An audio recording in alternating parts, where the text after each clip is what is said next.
Convert করতে হবে। তো সেই ক্ষেত্রে আমরা একটা ওয়ার্ড ফাইলকে ওপেন করেছি, করে ফাইলে যাব, ফাইল থেকে ওপেনে যাব, ওপেন থেকে ব্রাউজারে ক্লিক করব। আমাদের ওয়ার্ড ফাইলটা পিডিএফ ফাইলটা কোথায় আছে সেটা দেখে নিতে হবে। তো আমাদের পিডিএফ ফাইলটা এখানে আছে, এটা সিলেক্ট করব,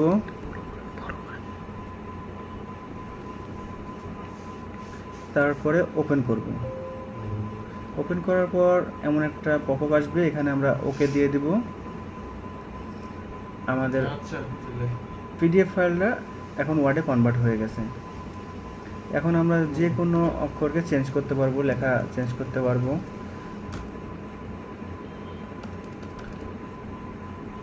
ওকে ভাইয়া,